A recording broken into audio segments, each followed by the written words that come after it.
எதுக்கா உண்மை? நீ மேரேஜுக்கு ஒத்துக்கிட்டதுக்கு உண்மையான காரணத்தை சொல்லு. அந்த ஹிட்லர் எப்பேற்பட்ட ஆளுன்னு உனக்கு தெரியும். அவர் மோசமான ஆளுன்னு எனக்கு சொன்னதே நீதான். ஆனா இப்போ நீ அவரோட 2வது பொண்டாட்டியா வாழ ஒத்துக்கிட்ட.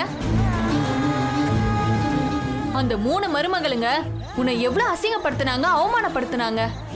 அவங்களுக்கே அத்தையா போறங்கிற. எதுக்கு இதெல்லாம் செய்யற? எது கேட்டாலும் பதிலே சொல்ல மாட்டேங்கிற.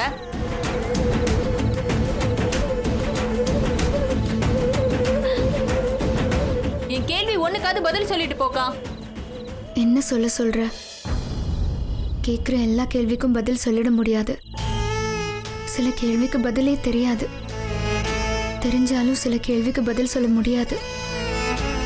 உன்கிட்ட இப்ப உண்மையும் சொல்லலாம், பொய்யும் சொல்லலாம், நல்லதையும் சொல்லலாம், கெட்டதையும் சொல்லலாம். எதுவா இருந்தாலும் நம்ம குடும்பத்துக்கு பாதிப்பு இல்லாம இருக்கணும். இந்த கல்யாணம் நடந்தா எல்லாருக்கும் நல்லது நடக்கும். எல்லாருக்கும் நல்லது சரி, ஆனா உனக்கு? எனக்கு எதை பத்தியும் கவலை இல்லை. இந்த ஏஜ் ஒரு டிசிஷன் எடுத்துட்டா அதுல இருந்து என்னைக்கும் நான் பின் வாங்கினதே இல்லை. பிரபலியோட இடத்துக்கு யார் வர போறான்னு நான் டிசைட் பண்ணிட்டேன். எனக்கு ஏத்த பொண்டாட்டிய நான் செலக்ட் பண்ணிட்டேன். அவளை கல்யாணம் பண்ணிக்கிறதோ அவ கூட வாழ்றதோ அது ஏன் பாடு, அதை நான் பாத்துக்கிறேன். என்னோட முடிவு தான் முக்கியம். உங்களோட கருத்தெல்லாம் எனக்கு தேவையில்லை.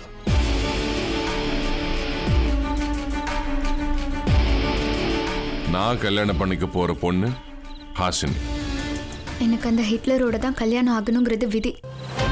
என்னை பார்த்து இவ இப்படி தெரியுறா, இவளுக்கெல்லாம் எங்க மாப்பிள்ளை கிடைக்க போகுதுன்னு எல்லாரும் சொன்னாங்க. இதோ கிடைச்சிருச்சே, கல்யாணமும் நடக்க போகுது. அப்போ நல்லது தானே? என் அக்காக்கு நல்லது கெட்டது எல்லாமே தெரியும். இப்ப முதல் முறையா கெட்டத நல்லதுன்னு சொல்றா. உன் மனசை தொட்டு சொல்லு. அந்த ஹிட்லருக்கு செகண்ட் ஒய்ஃபா போறது நல்லதா? நல்லதுதான். இப்ப என்ன ஆயிப்போச்சு? 2வது பொண்டாட்டியும் பொண்டாட்டி தானே. அந்த ஹிட்லரும் ஒரு மனுஷன் தானே. என்ன மாமியார்னு சொல்லிட்டா உடனே எனக்கு வயசாயிடுமா? அந்த வீட்டுல நான் வயசுல சின்னவளா இருக்கலாம், ஆனா மதிப்புல பெரியவ தானே. வயசுல சின்ன முருக கடவுளை வாடா போடான்னு உரிமையா கூப்பிட்டாலும் கையெடுத்து கும்பிட்டு தானே அவனும். 2வது தாரோன்னு நினைச்சிருந்தா நம்ம அம்மா அப்பாவை கல்யாணம் பண்ணிருப்பாங்களா? அம்மாக்கு ஒரு நியாயம், எனக்கு ஒரு நியாயமா? இப்போ அம்மாவை பார்த்தல்ல, இவ்வளோ சந்தோஷமா இருக்காங்க, எப்படி மாறிட்டாங்க. என்னால எதுவும் முடியாதுன்னு சொன்னவங்க இப்போ என்னாலதான் நல்லது நடந்துச்சுன்னு சொல்றாங்க. இதானே நான் ஆசைப்பட்டது. இதுக்காக தானே நான் காத்திருந்தேன். மம்மி பாராட்டணும், என்னை அணைச்சுக்கணும், உன்னால எல்லாம் செய்ய முடியும்னு புகழணும்னு காத்துட்டு இருந்தேன். இப்ப பாரு, நான் ஜெயிச்சிட்டேன். நீ எதையோ சொல்லி சமாளிக்கிற. நீ எதையும் சுத்தி வளைச்சு சொல்ல மாட்ட. நல்லதோ கெட்டதோ பட்டுன்னு சொல்லிட்டு போயிடுவ. ஆனா இன்னைக்கு பக்கம் பக்கமா பேசுறனா? நல்லது கெட்டதை தாண்டி நீ எதையும் மறைக்கிற. அங்க எவ்வளவு வசதி இருந்தாலும் உனக்கு சந்தோஷம் கிடைக்காதுக்கா. உன் வயசுக்கு இதுக்கு மேல பேசாத ஸ்வேதா. ஓடிட்டு இருக்கிற நதியை திசை திருப்ப ட்ரை பண்ணாதீங்க. அது உங்களால முடியாது. நீங்க இந்த வீட்டுக்கு மருமகள்களா வரத்துக்கு முன்னாடியில இருந்தே நான் இந்த வீட்டை பார்த்துக்கிட்டு இருக்கேன். உங்களோட புத்திமதி எல்லாம் அப்சல்யூட்லி யூஸ்லெஸ்.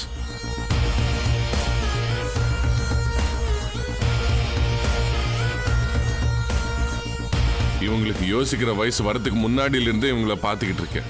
இவங்களுக்காக நான் யோசிச்சிருக்கேன். ஒரு தகப்பனா இவங்களை வளர்த்து ஆளாக்கியிருக்கேன். சுயமா யோசிக்கிற அளவுக்கு அவங்கள சப்போர்ட் பண்ணிருக்கேன். இனிமேவும் பண்ணுவேன்.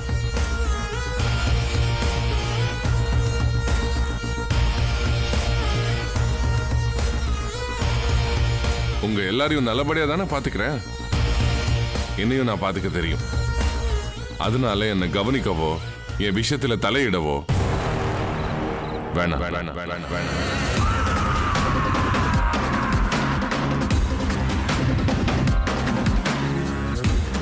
கல்யாணம் ஆகி பொண்டாட்டி இருக்கிறவனை காதலிக்க கூடாதுன்னு எனக்கு புத்தி சொல்லிட்டு பொண்டாட்டி இருக்கிறதா நினைச்சு வாழ்ந்துட்டு இருக்க ஒருத்தரை நீ மட்டும் கல்யாணம் பண்ணிக்கலாமா? நான் செஞ்சது தப்புனா அப்ப நீ பண்றதும் தப்பு தானே? என்னைக்குமே நேருக்கு நேரா தில்லா பேசுறேன் என் அக்கா. இன்னைக்கு என் கண்ணை பார்த்து பேசாம திரும்பி படுத்திருக்கிறத பார்க்க சங்கடமா இருக்கு.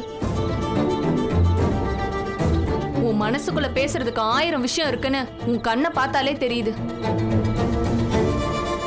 எதையும் பூட்டி வைக்காத, இப்பவே பேசிரு. எனக்கு இந்த கல்யாணத்துல இஷ்டம் இல்லைன்னு சொல்லிடு. சொல்ல மாட்டேன். நீ என்ன சொன்னாலும் இந்த கல்யாணம் நடக்கணும். நான் அங்க பேசாம இருந்ததுக்கும் இங்க பேசாம இருக்கிறதுக்கும் ஒரே பதில் தான். நான் சந்தோஷமா இருக்கேன். சந்தோஷமா இருக்கங்கிறத நீ இவ்ளோ சோகமா சொல்றியேக்கா? கூட பேசிட்டே இருக்காத. நான் இந்த வீட்ல இன்னும் கொஞ்ச நாள் தான் இருக்க போறேன். அது வரைக்கும் என்கிட்ட சண்டை போடாத. என்ன நிம்மதியா தூங்க விடு. போன்னு சொல்றேன்ல.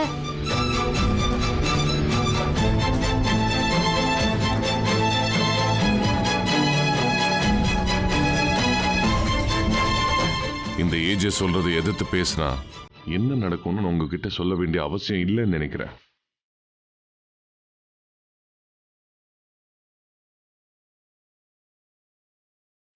உங்க பொண்டாட்டிங்க சொல்றதுக்கெல்லாம் ஆமா சாமி போட்டுட்டு இருக்காதீங்க. அப்போ சுயமா யோசிக்க தெரியாதவங்க நெத்தியில போட மாட்டிக்கிட்டு ஊர்ல சுத்த வேண்டி இருக்கும்.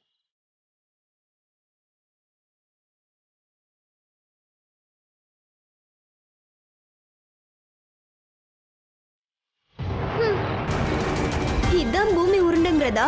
ஏன் புறப்பட்ட இடத்துக்கே வந்துட்டோமே. அவருக்கு யோசனை சொல்ல போய் நாமெல்லாம் வாங்கி கட்டிக்கிட்டோம். அப்போ அந்த ஹாசினி தான் நமக்கு மாமியாரா? ஐயோ, அத வேற சொல்லி கடுப்பேத்தாத. அவ மட்டும் நமக்கு அத்தையா வந்தா நம்ம வாழ்க்கை நாசமா போறத யாராலையும் தடுக்க முடியாது. அத்தை வேணும்னு நீங்க 3 பேர் தானே அலைஞ்சிங்க. அவரை கொஞ்சம் கொஞ்சமா கல்யாணத்துக்கு ஒத்துக்க வச்சது நீங்க தானே. அதை நீங்களே அனுபவிங்க. அக்கா, எனக்கு ஓன அழணும் போல இருக்கு. எனக்கும் தான் அழுகழுகையா வருது. ஏய், can you please shut up? என்ன பண்றது? சாரி ஸ்வேதா, உன்கிட்ட இப்படி நான் கோவப்பட்டதே இல்லை. நீ பேசினதெல்லாம் உண்மைதான். நான் தான் போய் பேசிட்டேன். ஆனா அதுக்காக நடந்ததெல்லாம் சொல்ல முடியுமா? சொன்னா பத்ரி விஷயம் வெளியே வரும். அதனால நம்ம குடும்பத்துக்கு வர வேதனை அவமானத்தை விட நான் பண்ணிக்க போற இந்த கல்யாணம் ஒன்றும் பெருசு இல்லை. உன்னை காப்பாத்தினதுக்கு நன்றி கடனா ஏஜேவை நான் கல்யாணம் பண்ணிக்க போறேன்.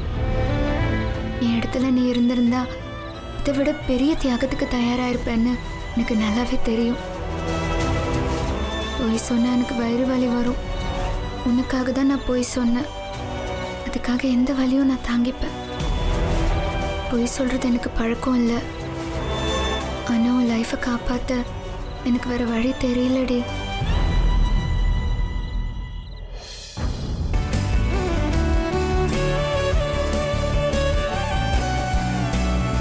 அட, அப்படியா? சொல்லவே இல்ல. அதுக்கு என்ன, நல்ல விஷயம் நடந்தா சரிதான். எங்களுக்கு தான் கொடுத்து வைக்கல, மிஸ் பண்ணிட்டோம். நாங்க வந்து ஏஜே கிட்ட ட்ரீட் வாங்கிக்கிறோம். அப்படியே நாங்க விஷ் பண்ணதா ஏஜே கிட்ட சொல்லிடு. பாய். யார் ஃபோன்ல ஏஜேக்கு விஷ் பண்ற அளவுக்கு அப்படி என்ன விஷயம்? சித்ரா தான் கால் பண்ணியிருந்தா. ஏஜேக்கு கல்யாணமா?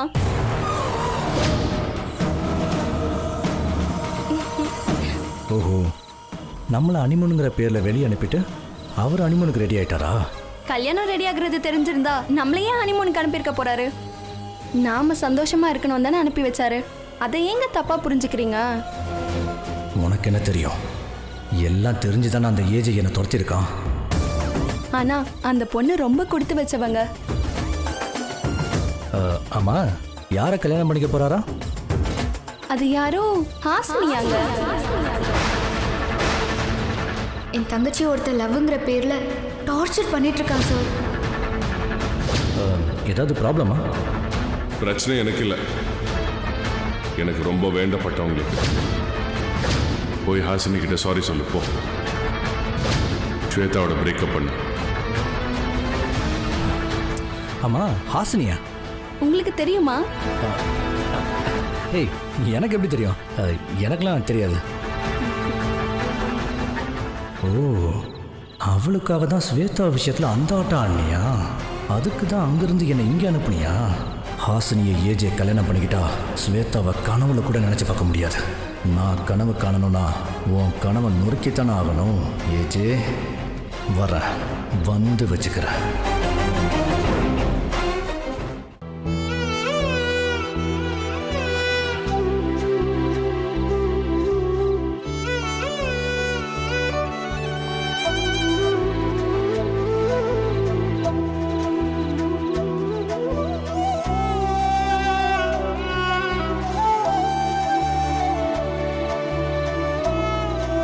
என்னம்மா அப்படி பார்க்குற?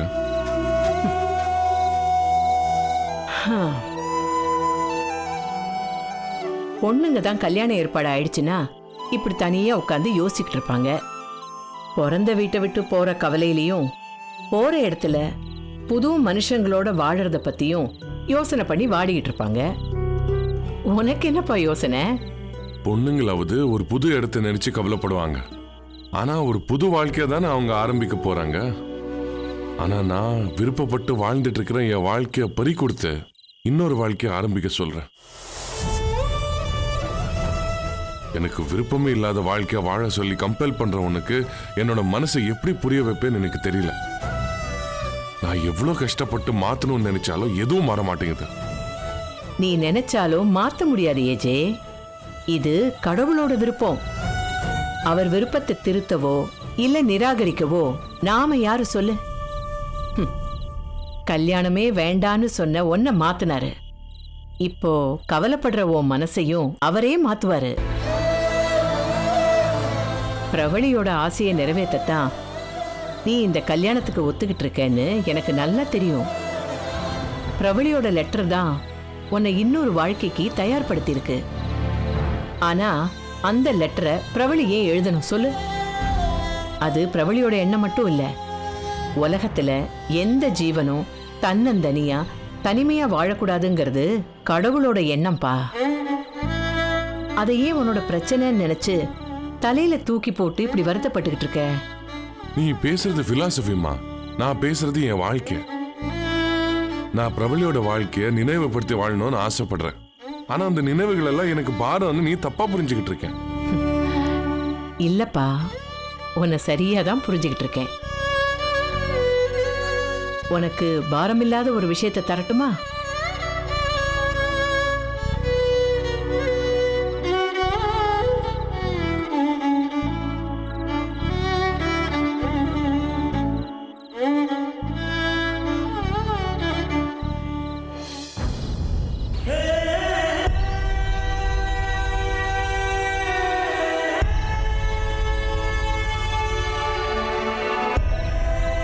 இது பிரபலியோட ரிங்குமா? ஆமா. உன் பிரவளி உயிரோடு இருந்த போது அவ ஆசையா போட்டிருந்த மோதிரம். ஆனா இப்போ பிரவளி உயிரோடு இல்லையே. அவ மோதிரம் தான் நம்ம கிட்ட இருக்கு. அவளோட நினைவுகளோட மிச்சம்தான் இது. என்ன பண்ண போற? நீ நினைச்சா இதுக்கு உயிர் கொடுக்கலாம். இத மதிப்பானதாவே மாத்தலாம். அதுதான் பிரவளியோட ஆசையும் கூட. இத நீ பத்திரமா வச்சிருந்தாலோ இல்ல கடவுள் முன்னாடி வச்சு பூஜை செஞ்சாலோ இதுக்கு உயிர் வராது. இத உனக்கு இன்னொரு வாழ்க்கையை கொடுக்க போற பொண்ணோட விரல்ல போடு. அப்போ அதுக்கு ஜீவன் வந்துடும். என்கேஜ்மெண்ட் அன்னைக்கு இந்த மோதிரத்தை ஹாசினி விரல்ல நீ போடணும். அவளை பிரவளி இடத்துல வச்சு பாரு. அவளோட சந்தோஷமா இரு. இத நீ உன் பிரவளியோட வாழ்ந்த வாழ்க்கையோட 2ஆம் பாகமா நினைச்சுக்கோ. இது வெறும் மோதிரம் இல்லை ஏஜே. ஹாசினியை இந்த வீட்டோட எஜமானியா ஆக்க போற அதிகாரம். கண்டது போட்டு குழப்பிக்காம கடவுள் கொடுக்கிற வரத்தை கேள்வி கேட்காம சந்தோஷமா வாழு. இனிமே எதை பத்தியும் யோசிக்காத. முக்கியமா தனிமையில இருக்கிறதா நினைச்சுக்கிட்டு இப்படி தனியா இருக்காத.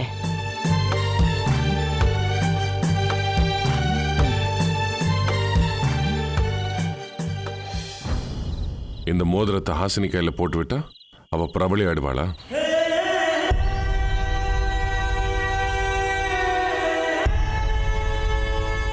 இவங்களுக்கு நம்ம காதல் பத்தி என்ன தெரியும்? இது வெறும் ஒரு பொருள், ஒரு மெட்டீரியல். இதை ஓ விரல்ல போட்டதுக்கு அப்புறம் தான் இதுக்கு உயிரே வந்துருச்சு. இது ஹாசினியோட விரல்ல போட்டா இதுக்கு மேல அவளுக்கு உரிமை இருக்குமா இல்லையான்னு எனக்கு தெரியல. ஆனா என் காதல் மேல, என் மனசு மேல அவளுக்கு என்னைக்கோ உரிமை இருக்கவே இருக்காது. என் மனசு உனக்கு மட்டும்தான், என் பிரபலிக்கு மட்டும்தான். அதை நான் யாருக்கிட்டையும் கொடுக்க மாட்டேன். கொடுக்க சொல்லி யாரு கேட்டாலும் நான் கேட்க மாட்டேன். இவன் என்ன புதுசா ஒரு குண்டு தூக்கி போடுறான்? பிரபலியோட ஆசைக்காகத்தான் இவளை கல்யாணம் பண்ணிக்கிறான்னு நினைச்சேன். பிரபலியோட வாழ்ந்த மாதிரி தானே ஹாசினியோடையும் வாழணும். அதான அந்த லெட்டருக்கு அர்த்தம். ஆனா வாழ்க்கை முழுசும் ஹாசினியை காதலிக்க மாட்டேன்னு சொன்னா அதுக்கு என்ன அர்த்தம்? கடைசி வரைக்கும் அவளை பொண்டாட்டியா ஏத்துக்க மாட்டேன்னு தானே அர்த்தம். இவங்க 2 பேரையும் இணைச்ச கடவுள் இவங்க 2 பேர் மனசையும் இணைப்பாரா? ஹே பகவான்,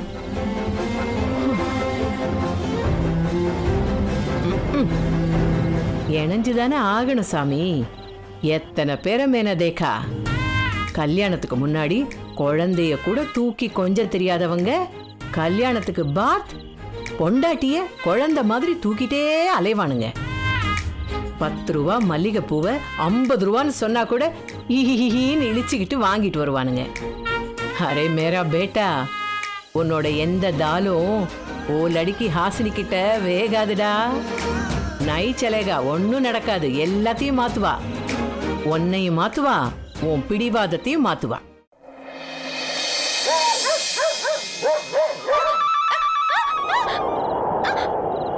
நான் தூரத்தில் காண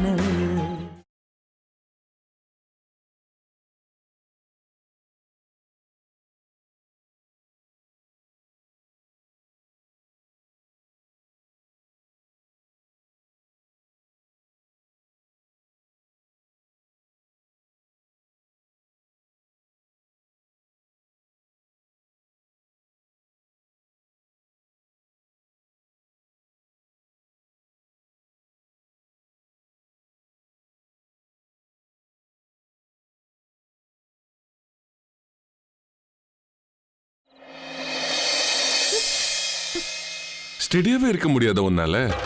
எப்பவுமே வீழ்றது, தடுக்கிறது, இடிக்கிறது, லொடன்னு பேசிட்டு இருக்கிறது. ஹலோ ஹலோ, அவசரமா வரவங்க வேகமா தான் வருவாங்க.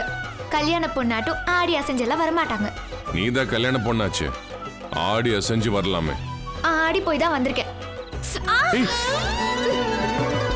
இப்போ நிப்பியா இல்ல பிடிக்கவா? புடிச்சுக்குவீங்கன்னு தான் பயமா இருக்கு. என்ன சொன்ன? ஆமா, என் தங்கச்சிக்கு ஒரு ஆபத்து, காப்பாத்துங்கன்னா அவளை காப்பாத்திட்டு என்ன புடிச்சுக்கிட்டீங்க? இப்போ உனக்கு என்ன வேணும்? எதுக்கு இந்த நைட்ல இங்க வந்திருக்கேன்? நீங்க தான் என் தூக்கத்தை கெடுத்து விட்டீங்களே. சும்மா ஃபீலிங் எல்லாம் பார்க்காதீங்க. அந்த சீன்லாம் இங்க இல்ல. யாரு கேட்ட அத்தனை பேர் முன்னாடி என் பேரை அனௌன்ஸ் பண்ணீங்க? சொல்லுங்க, இது நியாயமா? பொண்ணுங்க என்ன ஆடா மாடா கேள்வி கேட்காம வெட்ட சொல்றதுக்கு? கொலைய நான் பார்க்கலன்னு சாட்சி சொல்ல போனா அந்த கொலைகாரனே நீதாங்கிற மாதிரி உங்ககிட்ட ஒரு உதவி கேட்டு வந்தா என் கையிலே விலங்க மாட்டி விட்டுட்டீங்க. விலங்குனா அனிமல்ஸ் தானே, அது எப்போ நான் கையில மாட்டி விட்டேன்? அடேங்கப்பா, சம சம சம. உங்களுக்கு காமெடிலாம் வருமா? இந்த கல்யாணம் நடந்தா ட்ராஜடி தான் வரும், பாத்துக்கோங்க. இந்த கல்யாணம் மட்டும் நடந்துச்சு, நம்ம 2 பேருமே நிம்மதியா வாழவே முடியாது. இதெல்லாம் தெரிஞ்சு தானே என்ன விட்டுருங்கன்னு உங்ககிட்ட நான் அன்னைக்கு அவ்வளோ கெஞ்சினேன். ஆனா எதையுமே காதுல வாங்காம என் வார்த்தையெல்லாம் காலில் போட்டு மிதிச்சிட்டீங்களே. என் தங்கச்சியோட வாழ்க்கை நாசமா போயிடுங்கிற பதட்டத்துல நான் என்ன வேணாலும் செய்யறேன்னு ஹரிச்சந்திரனோட அட்மின் மாதிரி சொன்னது எல்லாமே உண்மைதான். ஆனா இப்போ என் லைஃபே ஆந்திரத்துல டான்ஸ் ஆடும்னு நான் நினைக்கவே இல்லை. அதான் இங்க ஆடி போய் வந்திருக்கேன். நான் பேசுறது உங்களுக்கு விளையாட்டா இருக்கா? இப்போ உனக்கு என்ன வேணும்? பேசாதீங்க. காம்பவுண்ட் சுவர் ஏறி குதிச்சு வந்தது உங்க பேச்ச கேட்கல. என்னது? காம்பவுண்ட் ஏறி குதிச்சு வந்தியா? ஆமா, உங்க செக்யூரிட்டி ரேடியோல நல்ல பாட்டு போட்டுக்கிட்டு நான் எவ்வளோ கத்தினாலும் எழுந்திருக்கவே இல்லை. அதான் சுவரை ஜம்ப் பண்ணி வந்தேன். நீ எல்லாம் நடக்கிறப்பவே ஓரமா ஒரு கல் கடந்தா அதை இடிச்சுக்கிட்டு லபோதிபோன்னு கத்திக்கிட்டு வருவேன். உன்னால எப்படி காம்பவுண்ட்ல ஏறி குதிக்க முடியும்? நிறுத்துங்க. ஏன் என்னால முடியாது? எப்ப பார்த்தாலும் அதை முடியாது இது முடியாதுன்னு சொல்லிக்கிட்டு என்ன முடியாதுன்னு சொல்ற நீங்க மட்டும் ஒரே ஜம்ப்ல செவ்வாய் கிரகத்துக்கு போயிட்டு வந்தவரா இல்ல எவரெஸ்ட் சிகரத்தை 800க்குள்ள ஏறிட்டு வந்தவரா? இப்போ உனக்கு என்ன பிரச்சனை சொல்லி தொலை. நான் ரிஸ்க் எடுத்து காம்பவுண்ட் ஏறி குதிச்சு வந்திருக்கேன்னா உங்களை கல்யாணம் பண்ணிக்கிறது எனக்கு எவ்வளவு பெரிய ரிஸ்க்னு தெரிஞ்சுக்கோங்க. உன்னால தான் எல்லாமே முடியும்னு சொல்லுவேல, இந்த ரிஸ்க் உன்னால எடுக்க முடியாதா என்ன? சைலண்டா ஊசி குத்துறீங்களா? அப்புறம் வயலண்ட் ஆயி போவும். இந்த ஹாசினி ரொம்ப மோசமானவ. என்ன கல்யாணம் பண்ணிக்கிற ஆசைய இத்தோட விட்டுருங்க. இல்லைன்னா இப்படி ஒரு பொண்ணை கட்டிக்கிட்டு அல்லல் படுறீங்களேன்னு உங்க 3 மருமகளும் கையை தட்டி சிரிக்கிற மாதிரி பண்ணிடுவேன். உங்களுக்கு பொண்டாட்டியா வரதே கொடுமை. இதுல உங்க 3 மருமகளுக்கு மாமியாரு, உங்க மகன்களுக்கு அம்மா. ஐயோ, இளமையிலேயே சாப வாங்கின கிழவியா நானு? இது எதுவுமே நடக்காது. அத சொல்லிட்டு போகுதான் நான் வந்தேன். வரேன். ஏய், எப்படி போவே நீ? காலாலதான். கால் தான் டேமேஜ் ஆயிடுச்சு. டேமேஜ் ஆன காலை நான் மேனேஜ் பண்ணிக்குவேன். நீங்க கவலைப்படாதீங்க. வீட்டுக்கு எப்படி போவே? வெளியில வண்டி நின்னுட்டு இருக்கா என்ன? என் வாழ்க்கைய திருடு நினைக்கிற ஆளோட வீட்டு வாசல்ல வண்டியை நிறுத்திட்டு வந்தேன். போய் பார்த்தாதான் தெரியும் திருடு போனது என் வாழ்க்கை மட்டுமா இல்ல வண்டியோ சேர்த்துமான்னு. சும்மா வந்துட்டா ஹெல்ப் பண்ணு. அம்மம்மி,